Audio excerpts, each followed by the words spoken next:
All right, this is 4:30, let's call the Golf Commission meeting to order. Just let the record show that the meeting is being videotaped and will be posted to the city's YouTube account. The first item on the agenda is approval of minutes from the August 25th meeting. Are there any changes or modifications to that? Make a motion to approve the minutes as written. Second. All in favor, say aye. Aye. Anybody opposed? Any old business? Any updates from the city solicitor? He's going to be writing us a letter Oh, and I'll present it. thanks. New business, Dan, your updates. Just a couple things. I actually got a few volunteers for a tournament handicap committee. So we will start meeting pretty soon to review the entire tournament schedule, the handicap system, handicap allowances for the tournaments, and creating a system of checks and balances with people posting scores and posting scores correctly, education, penalties if need be, to people that don't post correctly or post late or don't post at all. Kind of get a little, but it's good to actually have a few other people to kind of, so I'm happy about that. The other thing, Excuse me, yeah, go ahead. Could we have the names or is that? Yeah, Jeff Dennis Okay. and Judy Walker, and then Wendy Bedard. I Okay. actually got two women that volunteered, so Great. I would stick with the two men and the one woman who Mhm. filled it. So and that's not saying I won't add anybody else if someone I feel is competent pops up, but just kind of to do that. So, but yeah, we'll start meeting pretty soon and review everything and talk about tournaments and participation and stuff like that. So. The other thing, I'm going to, with Amy's help, Amy's created a great application and flyer for the Columbus Day Floorball through all of her publishing knowledge that I don't have. Darren and I have talked a little bit about changing a few things going into this year. Darren's on board. A few things that I want to do are running 9 a.m. shot hunt on Monday on the back nine only. Monday's tee sheet has always been very light anyways, but this would leave the front nine open all day. Yep. So if people want to play 9 holes or 18 holes a little later, they can get around on Monday. This would keep everybody there for the shootout. Eliminate like a 2-hour, 2.5-hour delay for the first groups finishing waiting for the shootout. And I always need to block the front nine to protect for the shootout anyways. So I think that will work out pretty good. The other thing, to kind of not require people to take golf carts, but to also include an optional $50 additional fee to ride all 3 days. So that's a discount. Yep. To try to get more people to ride and kind of get this thing moving along. Right. As those of you that play in team events, they tend to be fairly slow to try to get people moving a little bit more. And the last thing I want to do, and Darren's on board with this too, is rather than do, I'll still have a deadline date for registration, but we're immediately going to go into a first come first served situation for registration because I only want flights of 8, because flights of 6 is a mess. Yep. It really is. That said, I will, if I have one women's flight, I will do 6 or 8 in that, because I can do that easy with one. But when I have multiple flights of men and I don't have 8s, those flights of 6 are unbalanced. I always get complaints, why I gotta play Mike twice, and Jeff doesn't need to play Mike twice. So I'm gonna, with Amy's help on the entry form, it's gonna say entry's gonna open on September 20th at 9 a.m. First 8 people are in, and it's a wait list. Next 8 people are in, wait list, and fill them that way. That way when I get to the deadline date, they know, and I'm gonna educate this week as we go forward, right before it comes out. That way before we get going, and say, all right, if I have 1 to 17 on the deadline date, I would put out that same email and need 1 to 7 teams to fill, otherwise they will know at that point that they are not playing. Whether that shorts us a flight, but 8 team flights are perfect. Yeah. They really are. But I would, for the women, if I get a women's flight, 6 works great, and 8 works great. So if I did get more than 1 flight of women, I would want 8 as well, each of those, not 6s. I guess I could do 2 6s, but yeah, just to keep things funds, and there's no imbalance there. So I bring that up here just in case you guys hear anything. But I will spend the next 2 days, you'll probably see an email about tonight with those 3 new things without the membership form, and then we'll start firing the membership. Ellenwood canceled their Columbus Day tournament. I know there's already 3 teams coming over from Ellenwood. So, we'd like to see a bunch of those guys too. So, that's about it for me. Any questions for Dan? Yeah, I'm curious, how are we doing in the early memberships? We're about 25, 28 members. I was off today, I didn't have a chance to count up the applications, but I know there's another 3 senior adults joining because Jim Sweeney joined. And he said he's dragging along 3 guys, so Probably get to 50. be close. Yeah, but I mean, it's gonna replace the people who helped me join next year. Every year we lose some people. Yep. So. Any other questions for Dan?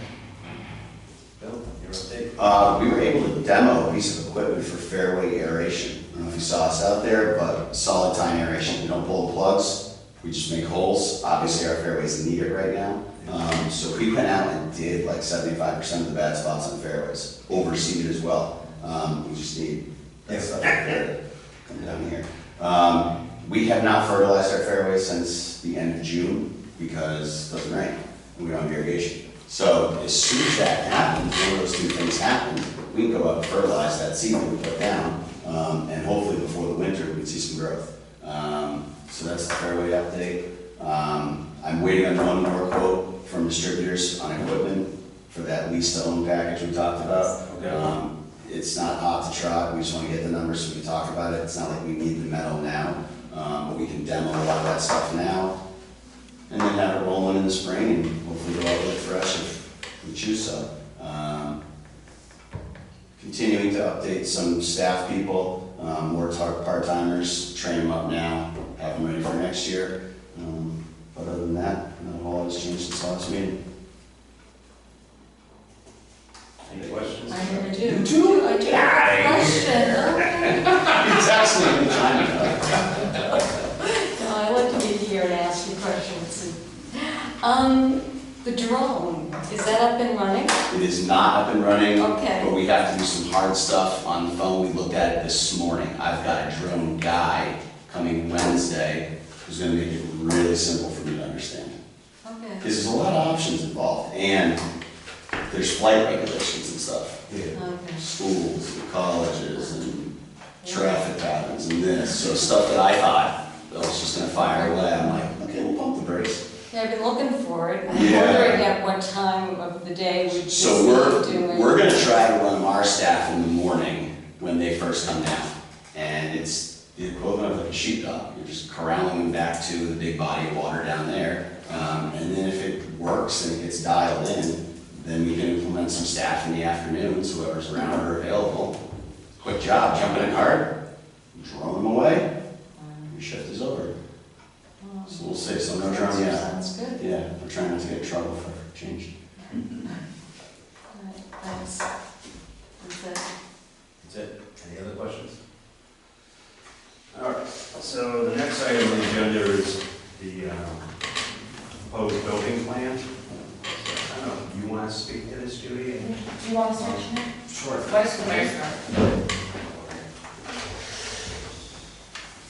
Thank you for taking a look at this. This is something that a lot of people have talked about. Council Matt brought it to my attention, really got my ball rolling on this. I heard there were some questions on, is this something that we normally do? What's normally involved in the stage? What's the construction process normally look like for the city? Where's the money come from? All of that type of stuff, which is all valid questions. The state's procurement guide that we have to follow, that the Inspector General's office issues to us, says that before we look at any construction project, we do have to undertake a feasibility study like this. Okay. That's required by law because the various procurement laws that the state has have different dollar thresholds that say if the project is over this much, then we have to follow this process. But if it's under this much, then there's this process and so on from there. So while the engineers are estimating right now $6 million to build a building, that doesn't mean that once we actually sit down and look at it, we actually know based off of environmental concerns, how close it is to the reservoir, or ledge concerns, or things like that. It's really $12 million. And that break is, there's a 100,000 100,000, 500,000, million, 5 million, 10 million. There are the different breaks in the various processes that we have to go. We're probably looking at that $5 or $10 million one, and there's a lot of different changes when we hit to those benchmarks. But that's why the state requires, or strongly advises, because if you don't do a feasibility study before, and then you find out that you start your project and it comes in and you're over that threshold, you have to stop and rebid everything back out from the start. So rather than start a project, finish it, keep it halfway going, and then go back out. That's why they suggest that while the law doesn't specifically require it, but strongly suggests it, that it's something that we follow. The funding source of this is something that can be mixed. We did get that clarification from the city solicitor's office. It could be from the enterprise, it could be from the city's general fund. Because there is a full city benefit to this in the long run, because the city's adopted a meals tax. So if we have a restaurant in there, the city does collect some revenue from it. So as a result of that, that is something that we could do some type of cost sharing measure. Something that we'll have to do in the long term is if this goes through and we get the feasibility study, it says this is doable, this is what it is, and we decide to move forward, at that point, we have to figure out what's the cost sharing measures for that. If there is a cost sharing measure, is it borne fully by the city, is it borne fully by the golf course, do we split it at some type of degree in between? But that's the different legal aspects to it that are there. The way the state building processes normally work is a feasibility study like this will normally take 90 days to 6 months. I think there's a timeline listed in that that's a little shorter, but the state guidelines always add a couple months to it because it's government, and that's how it works too. After we get the feasibility study, it's up to our timeline as to whether or not we choose to move forward or not. This is not binding us to move forward, it's gathering all the data so that we can make an informed decision as to whether or not we should move forward or not. Nothing up to this stage, actually nothing up to 3 steps after that is where the binding stuff comes into play. The next step after that is to, I guess, basically review, work with the engineers who did the feasibility design to figure out, is there some type of feasibility study if we can get a conceptual design. If we get the conceptual design, that's what we use to go out to bid for the design of the project. And by law, we have to go out for bids separate for design, then we have to go out for the feasibility study, then we have to go out for the construction. It can't all be one umbrella. Which is fun. A design bid is a 30-day advertisement minimum, plus you're probably looking at another 6 to 8 month design, come back with the engineering drawings. The reason why the state splits those up is that way the companies that then go in and bid on construction know exactly what they're constructing, so they give us a more accurate number in their bids. That could be anywhere, I mean, the advertising for that is a 30-day advertisement for the bids for those. It's about a 30-day review every time we go out to bid to review all the proposals that come in and determine who gets awarded the bid. And then when you're dealing with a price proposal that's this high, you're doing it through an RFP process, which means you're not just looking at the dollar amount, but you're looking at how they're planning on executing the plan. And that's in terms of how they want to lay out the building, where they plan on getting their financing from, what their plans are in terms of interruption mitigation, in terms of how do we deal with, if we close where the pro shop is now, how do we find a temp pro shop and things like that. All of those come into play in that RFP, so that's a 60 to 90 day review of those that come in, and then it's a 1 to 2 year construction project. So this could be anywhere from 2 to 3.5 year project in the end, once we decide to move forward with it. And again, we're probably 6 months out before any deciding factor has to be made on whether or not we're going to do this or not. This is just, is this even doable for us right now? And if it is doable, what is doable? Because we could throw in everything but the kitchen sink, and then it makes it not doable. But then you take back a couple cabinets, and that's what makes it doable. So that's what this would tell us right there too. So that's the process-wise with it. And I'm happy to answer any questions that are on the technical side of things. I know Councilor Mack did have some other items that you wanted to bring forward, but if there's any technical questions before that, I'm happy to answer those too. Who does the feasibility study and how much does that usually cost? So the feasibility study proposal we have, that's That's a Stano architect. So it was like, what, 38? That's 38, which was actually, they came up to 55 and they knocked it down to 38 because when, In fact, it's 34. yeah, they kept, they understand the fact that we're in a municipal golf course and we're not a private country club. Right. But if I just back up a little bit and get a little history, I met with the mayor a few months ago, and this is something that I've been passionate about because the golf course is such a wonderful asset to the city, and I've gone up to the restaurant, and I love, you know, it's just not accessible. It's, you know, right now there's no use to putting any more money into that building, and the big thing about that was I heard for years that it was a historic building. And that's why many years ago I talked to some people that's why they wouldn't let them do anything, that was the first step. That's not the case, is to, you know, find that out for sure, which I did. When I met with the mayor, he gave me permission to seek out some information, and I did research, which is how I came up with Stefano. Architects, it's, you know, doing golf course restaurants and golf course and function halls is a very specific area of expertise, and to find out that they were in Harvard and Portsmouth, New Hampshire was great. They were wonderful at, you know, communicating with me. The first thing I did is I invited them out for a site visit, and we had a great meeting in the maintenance shed with 2 of their architects, the mayor, councilor and commission member Journal Owitz, and myself, and Bill was there. And we just kind of, you know, went through and originally, I'm going to be honest, my thought was across the street from the animal hospital because the city has that land, but it's just not conducive to the parking and keeping everything together, holding room, etc. And it was them that said, you know, you have a great resource up there with that building, the view. You've got to just capture that view and keep what you can and have everything together. So after we met, they went on their own walkthrough.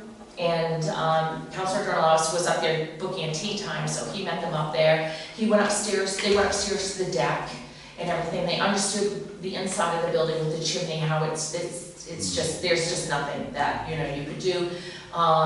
You know, and then they came back with us to, you know, a whole new pro shop, because the pro shop is small.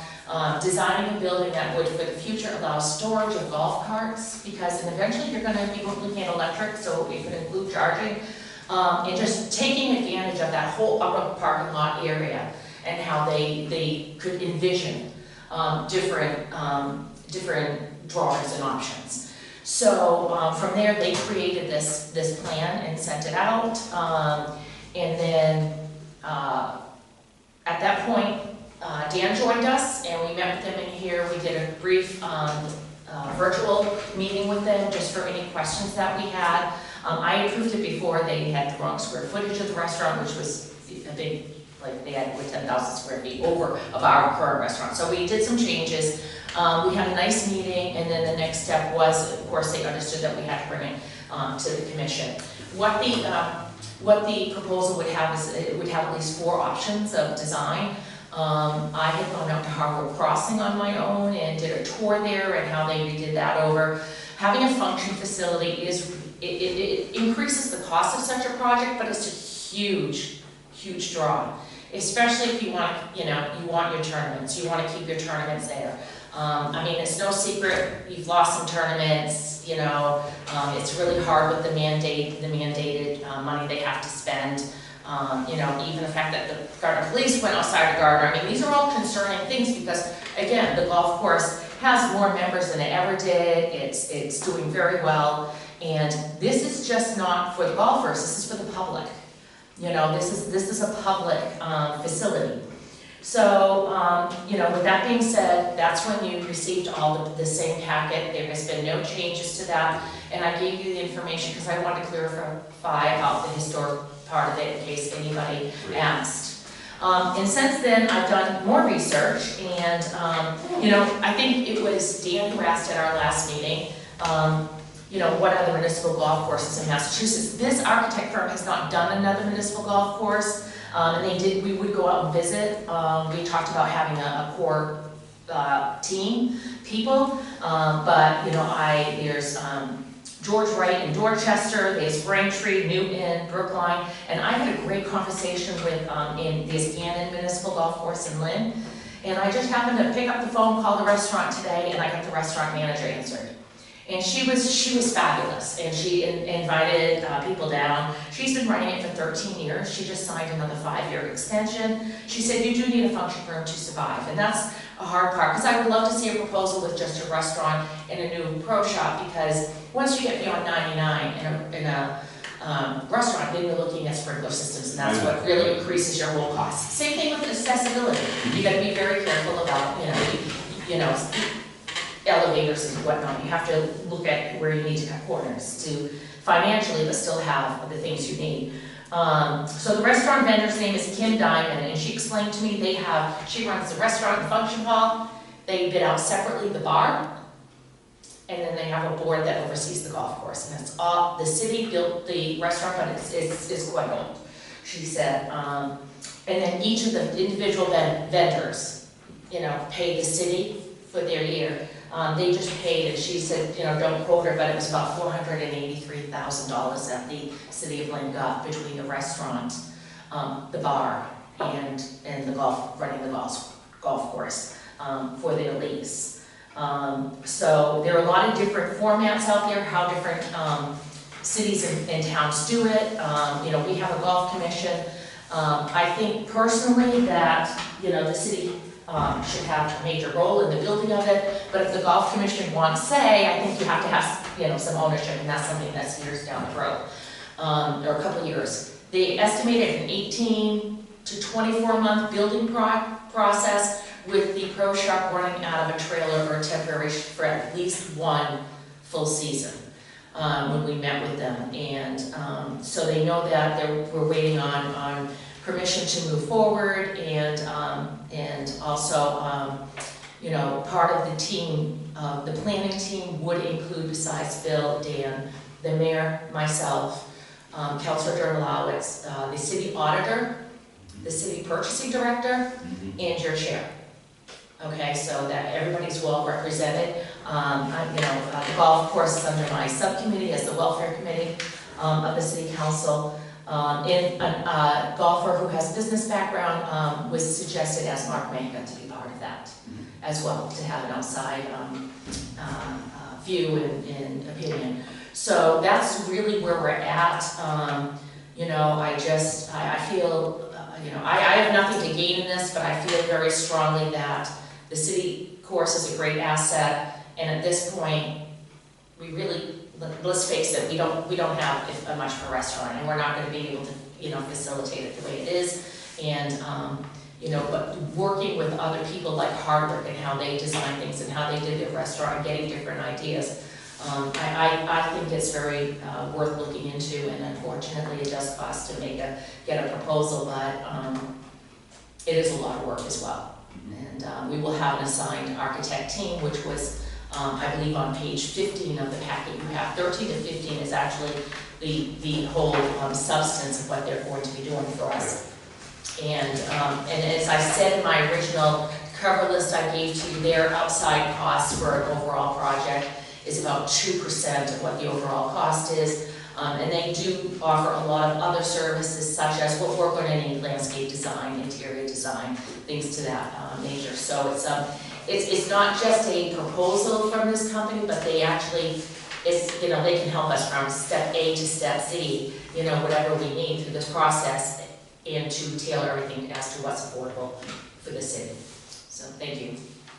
So now, out of their 4 options, they're going to give us options with different sizes. Different sizes and everything, yeah. And they first mentioned like an L shape. And when we first met with them, this was my experience in personally building a house. I gave them a spreadsheet of list of wants and needs. There's certain things we have to have, but there are certain things, if we had all, a huge budget, wouldn't it be great to have an outside eating area, stuff like that. We really but this is what we basically need. We need, and I went to Harbor Crossing. You gotta have a bar. Everybody wants a bar. You gotta have, Hershey-shaped bar.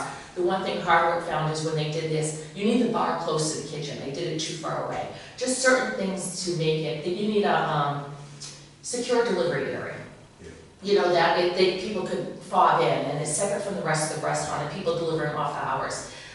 It would, a staff entrance. A lot of storage, and then we talked about golf carts and accessibility and stuff like that. Okay. Did we talk about locker rooms? There was no discussion on locker rooms. I felt that when we had the initial, people felt there really wasn't a need. But if there is, that you know, I mean, that's something that could be asked. I don't know who it was, but said there's not a lot, a lot of them don't use lockers. You're looking at the one female. Yeah, And I think what we know, showers up there.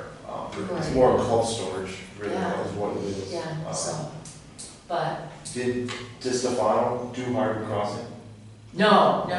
They did, there's a list here, they did Neshada, in this They did Shaker proposal. Hill. They did Shaker Hill. They didn't shine. They did Neshada, and the team is going to go and visit some of these courses. It's great to talk to, they did meet them, it's great to talk to people and get ideas. What would you have done differently?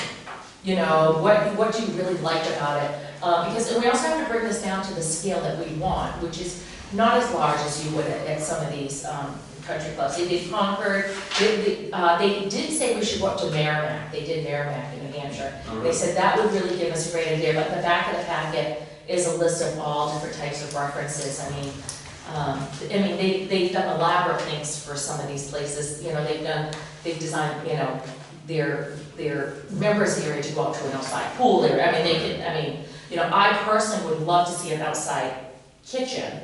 In Lynn, they have a snack shack. But like, you know, so people are coming around, so, you know, it's convenient, and I think it's at Neshada, the way they did it, you drive up with your car. They have an outside kitchen, and then even if the restaurant's closed, they have a whole, they have a vending area, so people can, you know, do things, so. I think it's really, you know, sometimes the best things are going out and stealing little ideas from everybody who's been there and not reinventing the wheel. So I thank you for doing that work, it's great. It's a big number, and how do we propose to pay for it? So whether it's $6 million or $10 million or $500, like how are we gonna pay that note back? And what does that look like? So that's part of what this feasibility study would tell us, is, I guess, what the bottom line number is in the end. Because just because we're guessing it's 6 million right now, doesn't mean it might not come in at 12, which we probably wouldn't look at. But how we would look at doing it is, when I talked about figuring out what the cost sharing mechanism would be, is it fully borne on the city's general fund? Is it split between the enterprise and the general fund? Is it something like that? That's what we would have to look at through this process of the feasibility study and send that back. So that's why I said this feasibility study just presents all the different options to us, and then when it's done, we'd have to sit back down and see, is this actually something we want to do, / can we actually afford to do it? And if we can't afford to do it, this is how we move forward with it. And the goal is not to have the burden on the enterprise account. I mean, let's say if it was a 20-year note, all right, for $6 million, and over 20 years, the commission has to pay back 1.2. You know, oh no, am I right? No, that would be 20%, yeah. 1.2, I mean, you have to, I mean, it's not you paying it all in 1 year over a period of 20 years. I mean, that's, you know, that's something that you would have to look at. But, I mean, is 1.2 feasible for the golf commission over 20 years? Yeah, looking at your enterprise account, it is. So, That's something we have to look at once we get the. once we get the final numbers and then do the split. Yeah, that's really not something we can fully answer until we get the final Right. report. Right. Initially. And also too, you're saying 20% on the golf commission, who makes that decision on? Right. What's the decision? We have to go through the city council. It would have to go through the city council and everything, and, you know, and it's just like, you know, everything else. Then if the city picks up 100%, you know, then the city does the leases, the city determines the rate for all the, you know, the vendors and everything, and then, but that doesn't give the golf commission any say in that part of it as well, so, you know, And that's because the laws around enterprise funds. yeah. That's basically how that works. But we know what there's a rough number that you can figure on for $6 million, right, what that monthly payment would be, so we can, is there like do we have any ballpark, like, I mean, even if we're just. I did request that from Hilltop Securities, who's our city's bonding agency. They send back a list saying like, this is what your anticipated payments look like. I have yet to get that there because the woman we normally deal with, Megan, is on vacation. But she should be back Tuesday, a week from tomorrow. So we should be able to get that at that point. But that's just on the guessing at $6 million. Right. Yeah, and then there should be some plan, right, to how we're gonna pay that back, right? Or just before we go forward, there should be like, oh, how much do we think we're gonna charge for rents? How much do we think these things are all gonna Yeah. come up to by the guesses? And then if it goes up or down from there, okay, we can increase this or decrease that. That's certainly something I'd be interested in. Yeah. So like Hardwick's a nice facility, it's a 9-hole course, so they don't have some of the issues that we have when people actually making the turn from the 9th hole to the 10th hole, especially in groups of ladies. We all need to use the bathroom and. And that's one of the things that was put as a need, is to have restaurant facilities right when you turn around on the bottom floor. That was one of our requirements that we put in, so. But at Hardwick, they make most of their money off the function hall. So that's up to, the vendor, they make, besides tournaments, they have a lot of functions there.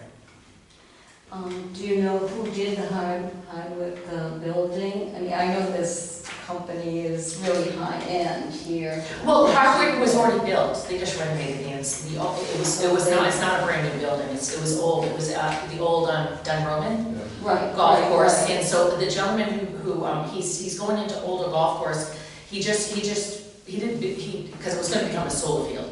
And he just renovated the inside.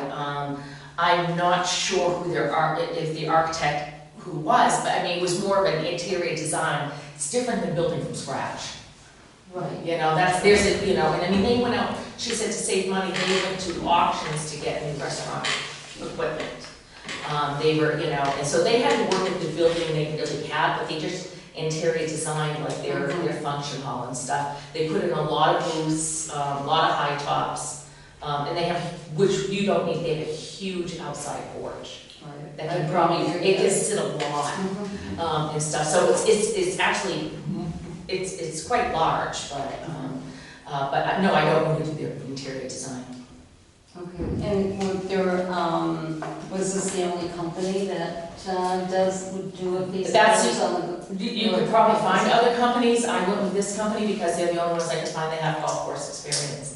I think the needs are different than an architect that, builds houses or other commercial buildings, because I think the needs are very specific for a golf course, and they have an amazing resume and history of places that they've done. So they know it, they know what they're doing.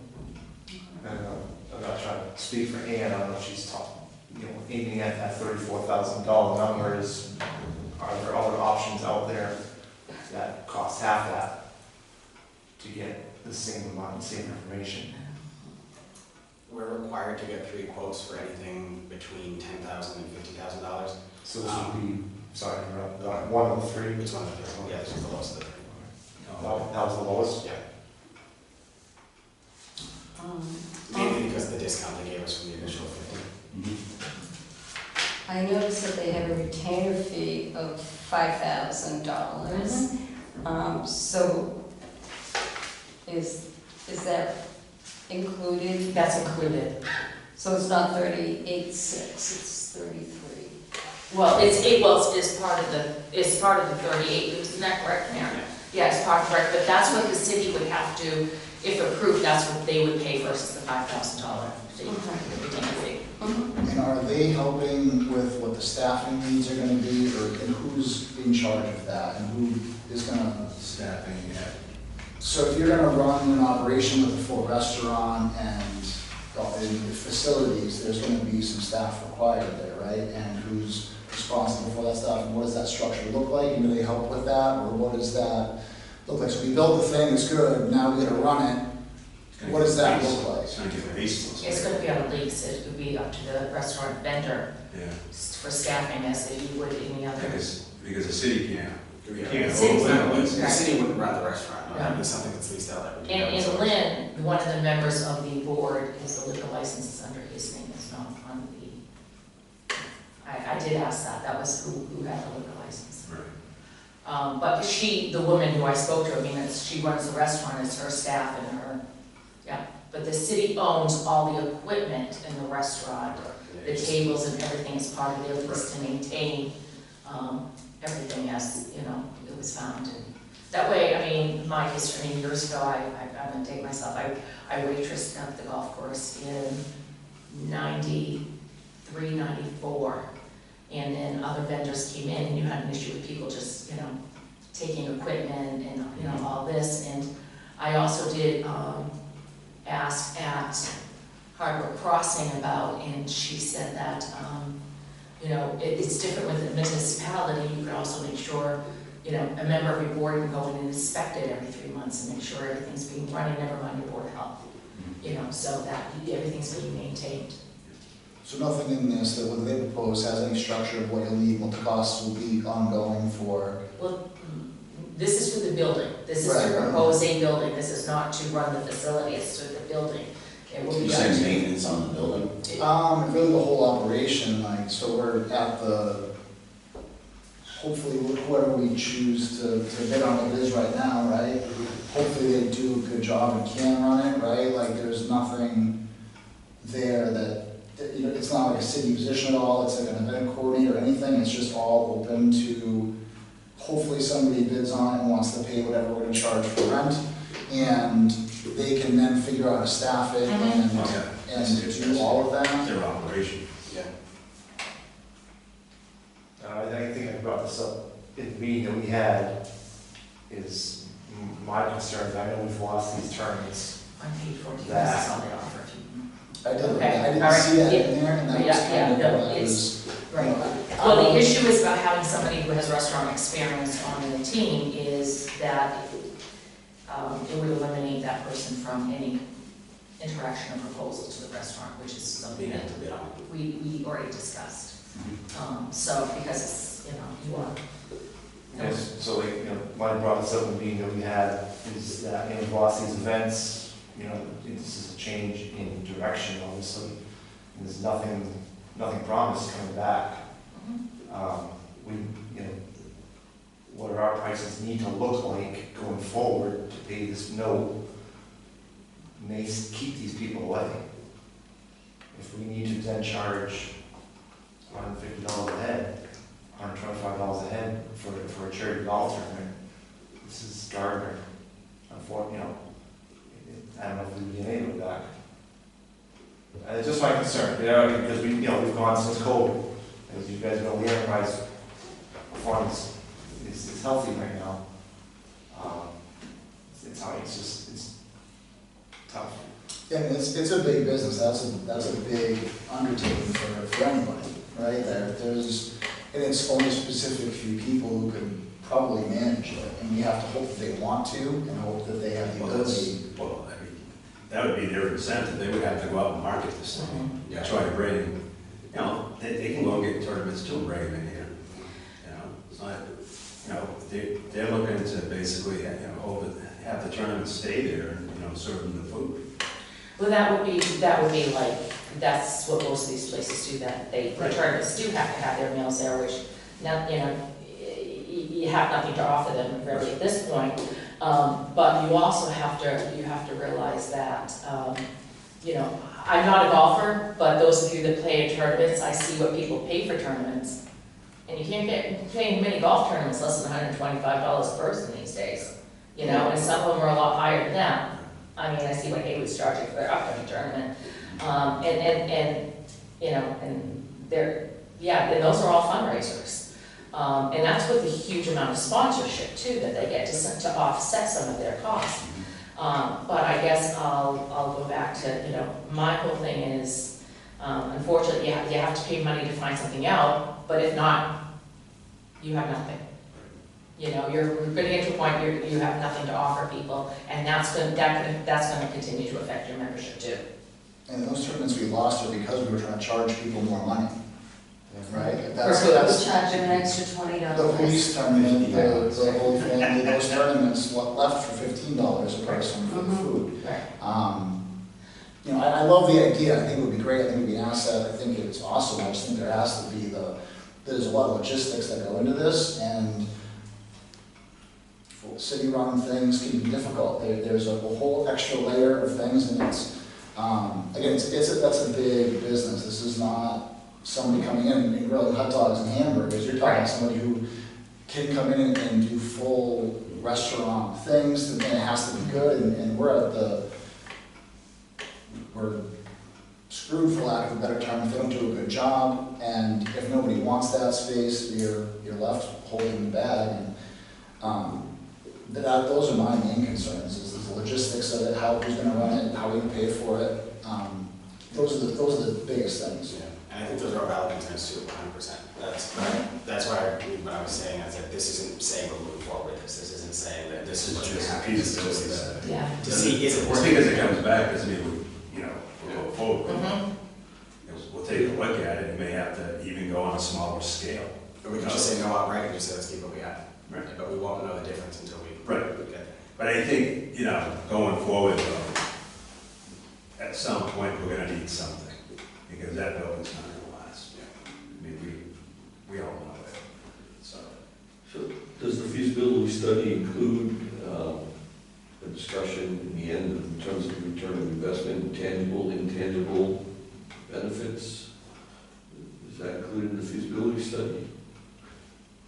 Not that I saw. I'd have to take a look, but I don't remember off the top of my head. But that, I mean, honestly, the way I look at it is they draft the report, and then part of that $5,000 retainer is them coming back out and explaining it to us and going over what they found, and that's where those discussions happen on what is the really potential for an ROI at that point.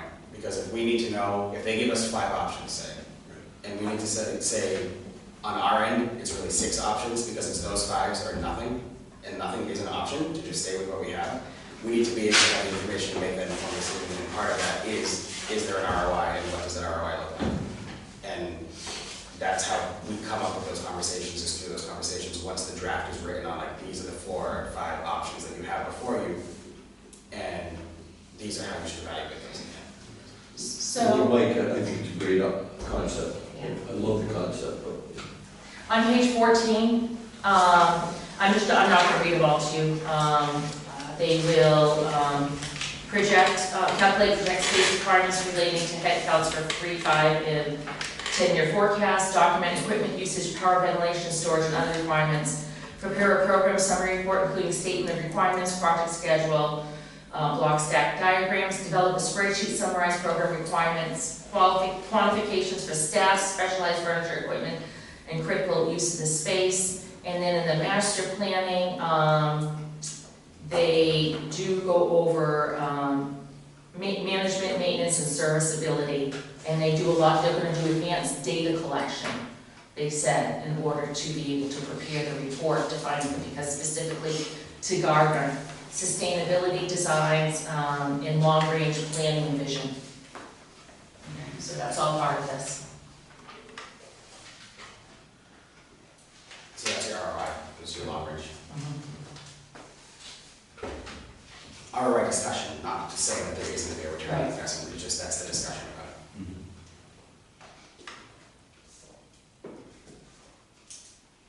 So what's the feeling of the committee? Want to move forward? Get the feasibility study?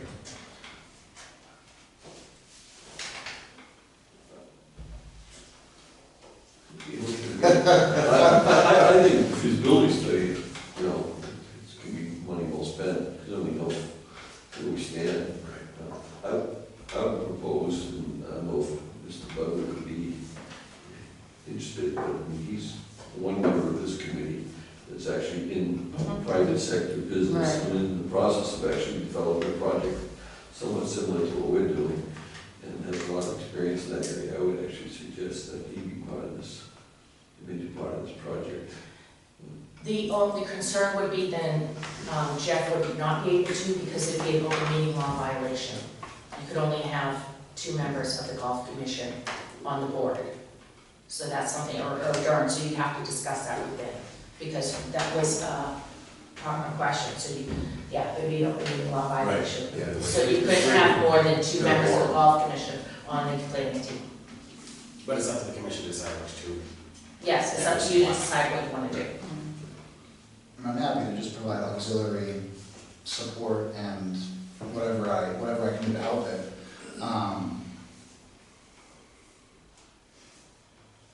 Yeah, I'd like to see, before I make a decision, I'd like to see how we're going to pay it back, like just even in just broad strokes, how, like, how are we gonna, what are we gonna charge for rent if it is a $6 million project? And what part of that, I mean, just something broad. I know it's not specific, I know that it can change, I know that there are things that can be different, but I'd still like to understand if because it's $35,000, it's not nothing, it's taxpayer dollars, and I think we should be cognizant of that, and just saying, oh, we'll get this and spend it, okay, just to find out, okay, it is $6 million, we can do this, this, and this. Now we're gonna decide how we're gonna pay it back. That doesn't make sense to me, and I'd like to, I don't know, I'm certainly not qualified to discuss how we're supposed to be, I don't know what the city can pay back, or what they, whether or won't, I don't know what happens ongoing, what if we don't get somebody who wants to pay that rent up there, where do we land if that happens? There's just a lot of what ifs, that I don't understand, and to just spend the money without even having any idea of how it's gonna look doesn't make sense to me as we sit here right now. If we get the numbers back from your person next Tuesday, and there's some sort of plan, and we know, hey, the city will kick in and pay this thing if we can't, and what happens if it just sits there? That's what I'd like to see personally. Again, I'd like to see the projects done. I'd like to see somebody in there. It would be awesome. I'd love to see it. I think it would be valuable. I'd love to go patronize the restaurant. I'd love to be up there. I'd love to have our banquets there and do things there. But just something broad where, hey, this is what we can. Is it going to sit there if we don't? That's what I'd like to see personally. Well, I think it's like what Judy's saying too, this is gonna be open to the public. So we're gonna have to find somebody that understands how to run a restaurant and to market it to the general public, to get the people there to pay for it, to pay the rent. And that's the way it's gonna get done. It's a specific skill set that people who, and if they're not already running a restaurant, so it's a specific skill. It's not an easy thing to get somebody to say, hey, I'm going to serve 200 people for the banquets. Like, it's not. Well, no, there are companies out there that actually, will lease a restaurant from a golf course. Big companies like a Marriott or something like that. They do have a group. So we're looking at something like that probably coming in. Not some local person, because that local person's not going to last. I can tell you that right now. They're probably not got the skill set either. Right. Yeah, those are my concerns for what they're worth. And I don't want to put the mayor on the spot, but just my intent is for the golf commission's financial responsibility, other than the feasibility study, which needs to come from you, is to be as minimal as possible. There's nothing that wants to be done to handicap or to stop the running of the golf course. So, I mean, just like the police, the elementary school or anything like that, if it was my say, I would look for the city doing 100%.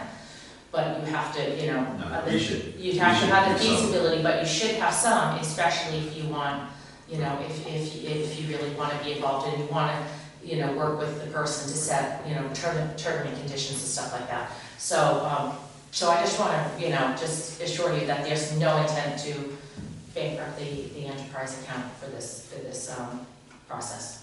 Yeah, because you're going to get some other concerns too from golfers, and they're going to say, you're going to spend this much money on a restaurant, why don't you put that money into the golf course instead? Right. You're going to get that. Yeah. I know you Yeah, because tough year, rain withstanding, our golf course right now outshines our facilities, and our golf course outshines the local golf courses and their facilities. You drop a $6 million building on that property, that's gonna outshine the golf course. And people are gonna say, well, you could have put $1 million into irrigation, you could put $1 million into drainage, oversee, all the stuff that Bill knows all about. But there's always gonna be that other thing that we could have done. Oh, 100%. Right. And at some point in time, we just have to make an investment. Right. Yeah. And it doesn't mean things still can be done. You just have to come up with your own capital improvement plan and how you're going to start chipping away at things. Yeah, we kind of talked about that moving forward. Are we thinking that this restaurant will run 12 months a year, just during the golf season? I would hope so. I know the city needs another restaurant, so Yeah. I would assume that somebody's gonna operate it. I would assume that there's a liquor license available. I called a couple, some just closed January and February, they closed, they just closed 2 months of the year. But also, I mean, you know, this is, And that'd be that would be their able to choice. their choice, that would be That'd be their what, choice. they have to be able to, you know, The other thing is, eat while, Christmas parties, there aren't a lot of places you can't have things, but. while we have traditionally done a 1-year lease for the restaurant, by state law, we can do up to 3 years, if the council approves it, we can do up to 5 years. And that doesn't have to be a guaranteed 5 years, it can be 5, it can be a 1-year contract with the option of renewing up to 5 years without additional going up to bid. So there are things like that that we can do in the RFP process to get people in who want to do the restaurant, be it, you know, full 12-month, or 10-month, or whatever that is, put that into that package and then throw that in there and be like, and just, if we have you go a full 12 months, we'll give you a little extra time. But it doesn't fully restrict the city on what we can do with the commission and what the commission can do. If we do we'll give you a 1-year contract with renewal options of a year up to a certain amount of time before we have to go back up to bid. And we do that with a lot of, we do that with the trash contract. It's a 5-year contract, that's technically a 1-year contract with up to 5 renewals on it.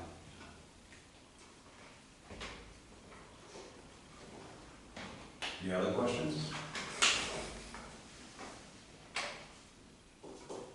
You ready to move forward?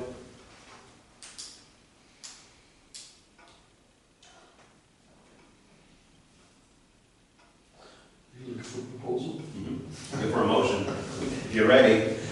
I make a motion that we move forward on the feasibility study. You have a second?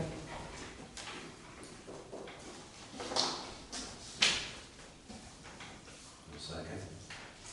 Guess I'd like to see something, broad strokes of how we're gonna pay it back before I'd vote yes on this, personally. All right. If you don't have a second, we'll just table it to the next meeting, I will get you that information for the next one too. and we'll try to get you that information. Great. Hopefully we can make it happen. I'd certainly like to. It's not a no for, I'd just like some more information before we make that decision. Thank you. Thank you. Thank you. Thanks, guys.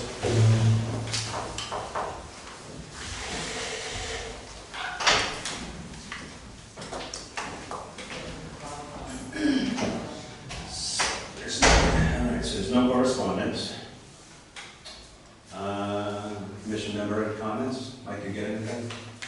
Yeah, again, I'd like to thank the mayor and Judy for putting this together and the work that's been done. I think it's great. I think doing something is certainly warranted, needed. I think that it makes a ton of sense in a million ways. Just have to connect a few more dots for me to be comfortable. I thank them for all the work they did with that. And get anything? Bob? Did over what Mike said, we can say that, major undertaking. Oh, yeah. All right, so the financials. So, the first one is the end of the fiscal year 25. So we ended up,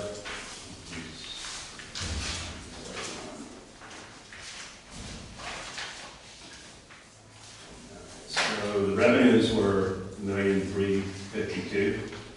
That includes $16,000 worth of investment earnings.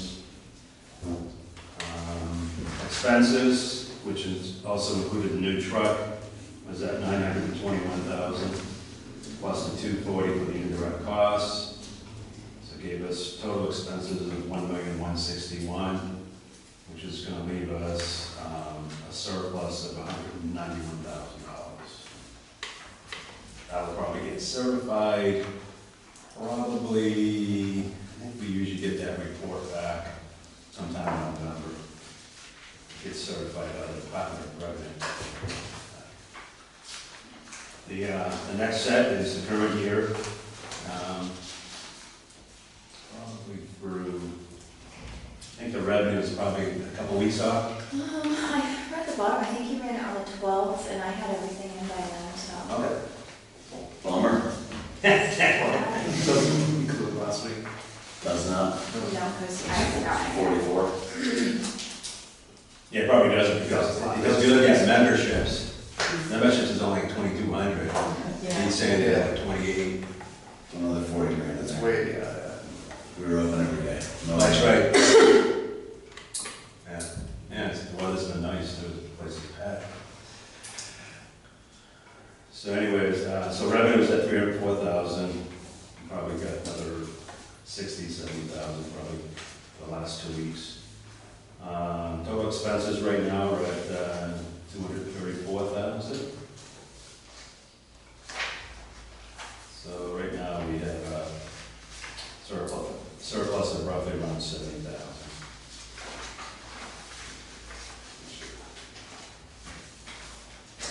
Any questions on the financials? Motion to approve the financials? Second. All in favor, say aye. Aye. Anybody opposed? All right, next meeting date? Stretch it out.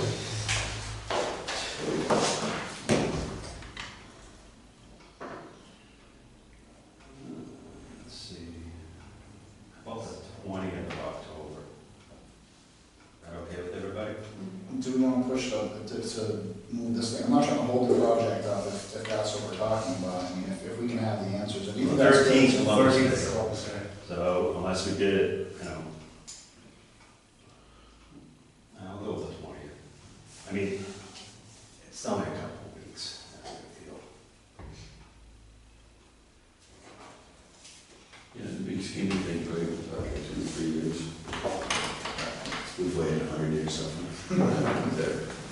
I need a motion to adjourn. Motion to adjourn. Second. All in favor, say aye. Aye.